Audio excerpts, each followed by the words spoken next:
Hello everybody, welcome to the Art Workshop. My name is Christopher Epling. We really appreciate you tuning in today on Pike TV for our tutorial. This is probably going to be something that you're not used to in a way because we're going to incorporate a couple of different things we've done in the past. If you're familiar with the show, then you know that we work a lot with different types of cartooning, but then we also use different mediums. Mediums are things such as watercolor, acrylic, oil painting, different things like that. But today we're focusing again on watercolor. But before we do that, we're going to talk about our subject. Now, if you followed one of our previous shows, you know that we talked about the history of Pike County, how it got its name, and we like to incorporate things about our county and about our region into the workshop if we can. It's real easy to do that if you think about it. There's so much around us that we can pull from, inspiration to draw. There's so much going on. And one of the things going on especially is tourism. Now, I want you to think about this for a second. Someone living on an island, they have a home there, they live there, every day, all day, 24/7, every day throughout the year, they live on this island. Do you think they could ever get bored of this place? Well, they do. People get bored of their environments, it's just true. And I think one of probably the best jobs in our region would probably be tourism, because you get to see people from all over the world and all over the nation come to our area, and you could see the excitement and how happy they are, and how just amazed by the beauty and the wonder of our region, the mountains and the different things that they could do outdoors here. And when you see them actually appreciate our region so much, it reminds you that we live in such a beautiful and amazing place. One of the places around here locally, Elkhorn City, has a huge advantage because they have this amazing Breaks Interstate Park right next door. So our county offers so much to tourism and different types of folks that love outdoor activities. Whitewater rafting is one of those. It's probably one of the most challenging sports there is if you take it serious in terms of competition, but even if you like to just get out and just stroll down the river in your kayak or canoe, then that's something that you can do too. It has been described as the best whitewater east of the Mississippi River and the Grand Canyon of the South. Believe it or not, those lofty titles do little justice to the beauty and the recreation potential for this area in Elkhorn City and near Elkhorn City. Elkhorn City is a far eastern city. It's as far as you can go in the state and still be in Kentucky. You know, it's the home of the Russell Fork River, and it's fast becoming one of the top paddling destinations in the country. Not just the state, not just the region, but the entire country. And the cool thing is every October, as the Flanagan Reservoir Dam is drawn down to its winter pool for the winter, the water that they release all comes through the Pound River and eventually meets the Russell Fork. The result is this whitewater mecca. We're talking class 5+ water rapids, draws most of the seasoned adventurous paddlers from all over the country to Elkhorn City for that. So if you haven't been to the breaks in Elkhorn City in a while, I really encourage you to go, especially as we get more towards fall and October, which is the absolute best time of the year for that. And today, in talking about whitewater rafting and talking about this as one of our great assets in our county, I thought it'd be neat to maybe do a cartoon about a whitewater rafter. So get your pencils and paper ready, because we're getting ready to start for today's workshop and doing watercolor and rafting. So what I have here, of course, is my sketch paper, and like I've talked about in past episodes, this paper is a lot thinner than your regular watercolor paper, and you can just hear from the sound of it that it's a lot thicker. Now, if you just have regular paper at home, you're fine. If you don't have watercolor at home, you're fine. You don't need either one of those things. The only thing that you really need is a pencil, eraser, and a piece of paper to follow along. So I'm going to start straight out. This is usually what I use for sketching, but I'm going to start straight out using the watercolor. I'm going to be brave today. So follow along with me at home, and we should have a great time. Okay? So, of course, one of the things that you're going to need is going to be a pencil. So I have a mechanical pencil here that I'm using, regular, just a school supply pencil. It's nothing fancy, so don't worry if you don't have anything at home besides a number 2 pencil. That'll work wonderful. Now, what I like to do is I like to use the circle method. A lot of artists don't like it, but a lot do, so it's up to you if you want to use this or not. I like it a whole lot. It helps me, so this is how we're going to do it, okay? The first thing we're going to do is we're going to draw a circle. Really light. Don't press down hard. This is stuff you're going to draw over top of. So hopefully you can see that circle there, okay? The next thing we're going to do, now we're actually just building this almost like you're drawing blueprints. So we're drawing like a stick figure almost, but with a little meat on its bones. So here we have a circle, and then we have an oval, okay? So everybody should have this. Everybody should be drawing this exactly how I am. See how the oval intersects the circle? That's what you want. You want that to happen, okay? Down at the bottom of this oval, we're going to be drawing another oval right here, okay? So you have a circle and you have two ovals. These things are going to be used as our blueprint to draw our cartoon character. Now, this is the person here. So up here is where the nose is going to be, the eyes, this is the body, the neck, and this is where the shoulders and hands will be. So we got to place this character inside of a boat, right? Inside of a raft. How we're going to do that is I want you to start over here at the bottom, right at the bottom of this oval, and draw a straight line right there. Just draw a straight line. Once you have that straight line drawn, you're going to curve it at the end, so you're going to make it a little rounded off here. And then up here, you're going to draw a giant oval, okay, like this, right here. See that giant oval that I've just drawn? It comes out to make this giant oval, okay? So we have this shape and this shape. All of this is going to create a cartoon, believe it or not. Once you have this, and hopefully you've pressed down very light, but once you have this, we're going to go back over now, starting at the top. This is where we put our detail in. You're going to start up here at the edge of your circle, and you're going to press down harder this time. And this is going to be the helmet. We're drawing the helmet to the character here. There's the helmet. So you see how it comes around like this? There we go. The helmet is drawn. What I've done is I started on this side, and I've colored in or darkened in this part of the circle, and then I've drawn this shape coming down on the edge here, almost like a football helmet, if you will, right? Now we're going to draw two circles for the eyes, one here and one here. Two circles makes up the eyes right there.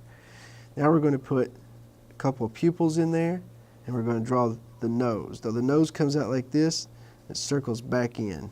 It's a cartoon character, so the features are going to be very blown out and exaggerated, right? So we have the helmet and we have the nose.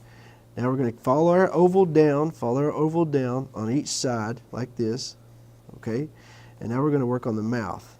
Now this guy is going to be facing some pretty big rapids, so we're going to put a funny expression on his face to show that. Now what I did here, I just followed my line down on my oval. I made a letter C, and of course the chin on the end of that. Inside of the letter C, this is going to be darkened in. That's his mouth and his tongue, okay? Up here at the top, you can add a couple more details in, lines under the eyes maybe to show more stress. Draw the strap coming down from his helmet. He doesn't have his chin strap on. That's his first mistake, right?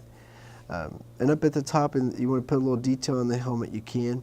You can show that maybe there's some features to it like that, okay? Just a couple little things on there to make it look more like a helmet.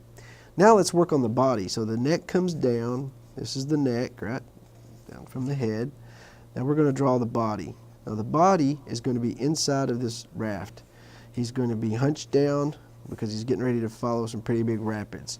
So you're following your oval, just like that. See, I followed it down. I'm putting these little tiny lines around his neck, though, to show at least he has a life jacket on, so that's good. Now you're going to draw the letter C at the end of this oval right here, a letter C, right? And now you're going to work on the arms. So the arms are going to be coming out from the body. There's one arm. Now you're going to come over here, and you're going to draw the other arm, which is coming out like this on both sides. He's two arms, and he's going to be holding his paddle, right? Now we're going to work on the paddle. So on this part of the hand here, we're going to have to draw his fingers. So he's holding on to the paddle for dear life, and we're going to draw 3 fingers like that. Really simple, just like 3 baby carrots. Now we're going to, on this side, work on the other hand. First we'll start off with the thumb, and then we're going to work on the other fingers. 1, 2, 3. Okay? Now you can add a couple things on his body. You can put him in put some sleeves on him or whatever you want. It's up to you. Okay?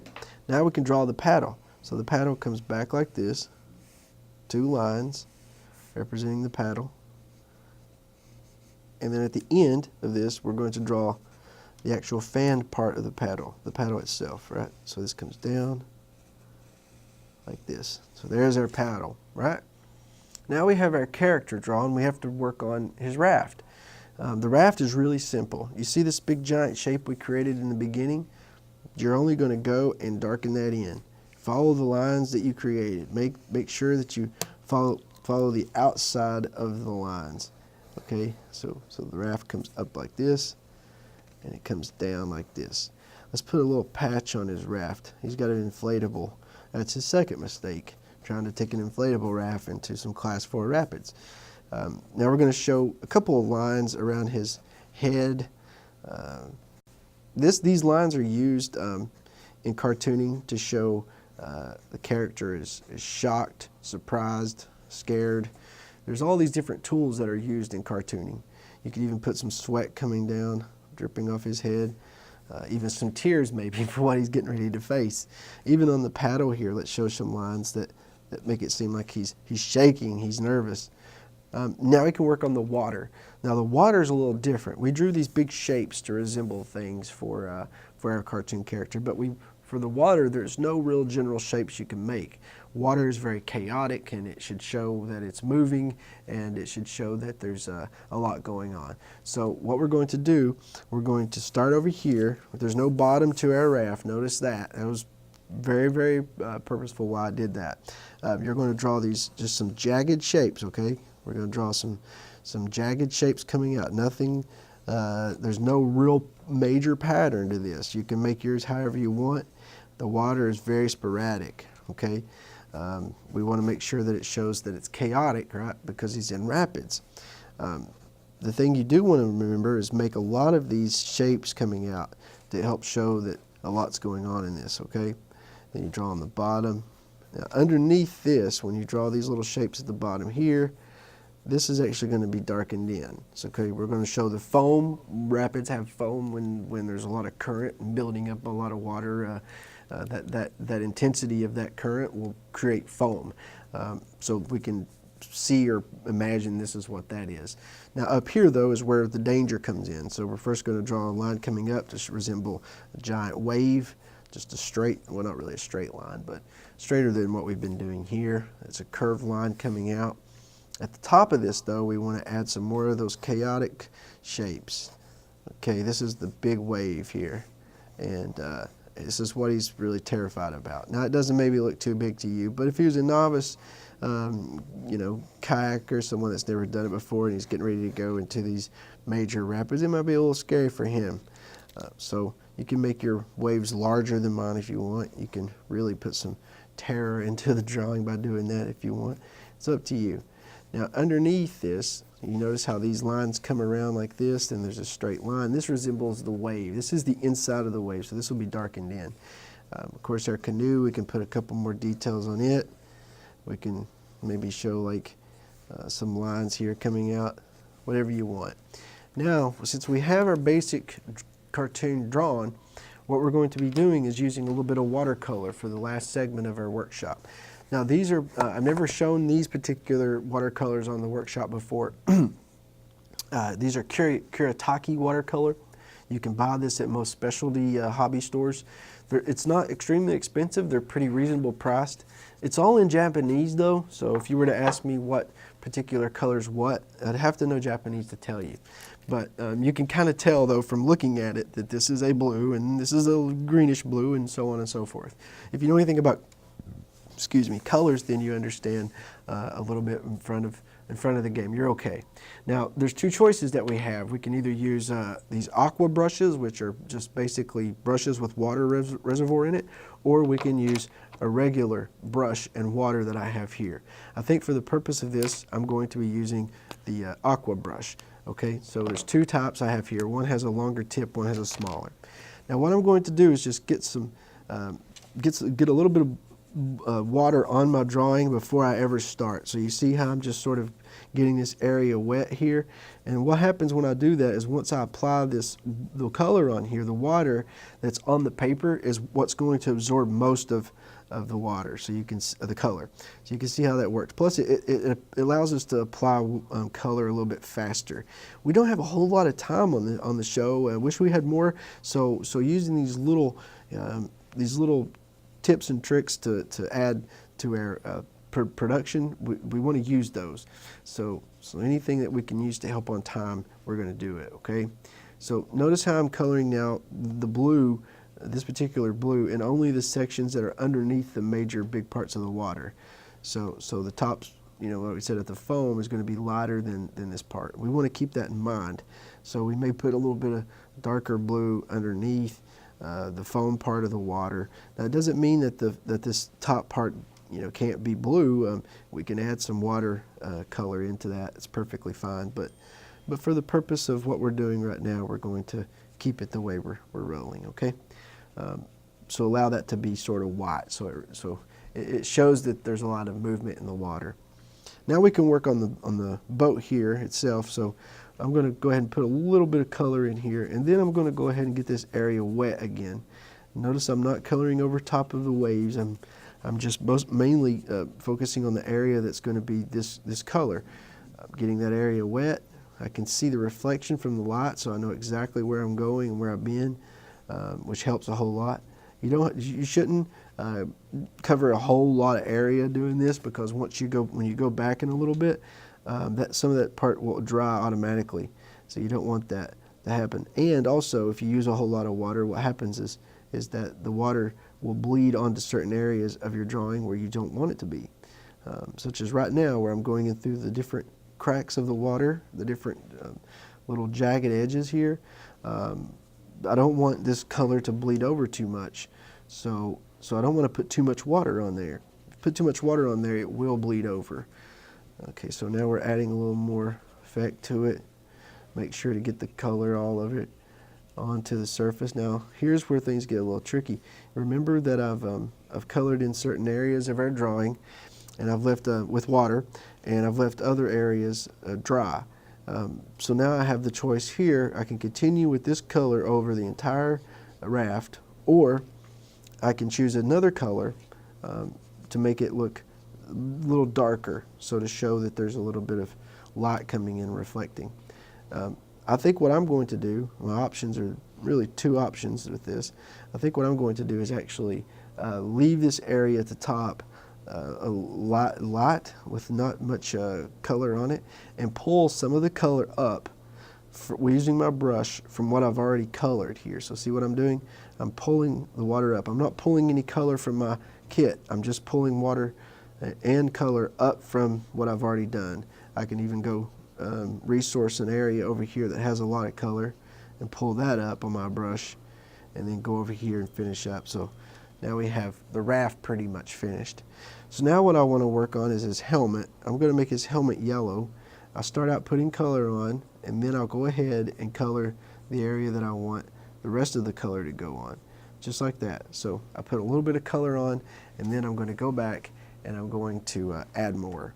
So here's where I'm putting the more color at the bottom, and see this area is already wet up here, so I'm pulling that color up so it doesn't, you know, really go over the entire helmet with the real solid color. It adds a little bit of effect that there's light coming in. How that does that is there's more color at the bottom. You can imagine the light coming from the top here. So that's how that works, okay?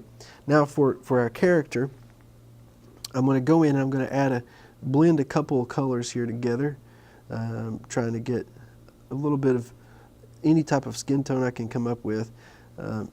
Watercolor does not come usually with a particular type of skin tone or anything, so you have to really create your own. And so you can imagine there's all different sorts of ways we can go with this. But I'm going to make him a little pink here. He's going to be stressed out, so he's blushing a little bit, and he's red with worry and excitement. So we're going to cover his entire face with this particular color, and He's really, really stressed out. This is something he's in over his head. And we can show that with cartooning based on the features that we use. We can do it based on maybe a certain type of look or expression to show excitement or worry, and that's exactly what we've done here. Now he's going to have a life jacket on. So for that, and notice I'm touching my board over here. I'm getting the pigment out of the brush. There's different ways you could do that. So people don't want to put color on their materials and things, but I don't really mind that much. So I'm going to add on here the color of his life jacket. We'll make it, I think we'll do a blend of a couple of different colors for his life jacket. And then for his actual shirt, what we're going to do is we'll make it green. So I'm going to pull some green out, and I'm going to go ahead and get that surface wet, just like that. And I'm going to add a little bit of green in here. I'll make up his sleeves, just like that. So I'll put that in. Now he's got his sleeves. Now for the paddle, we can use a brownish color, just a little bit on there, not much. Actually, that came out more yellow, but that's okay. Here we go. There we can add that on there, and of course the paddle, we have to work on that to get that nice and colored in, and maybe the patches as well. So we have a character here now. We've added watercolor. We did it relatively fast, which is a good thing, which enables us now to go back and put a little more detail in. So I'm going to get this area wet again. This has already been colored in. I don't want to cover too much because my area will dry on me. So I'm just going to cover this area first. I'm going to go back and pull a little more blue in there. So we want to make it so that these areas that's under the waves is nice and dark. You can choose how much color you want to use. If you don't want to use really intense colors for this, you don't have to.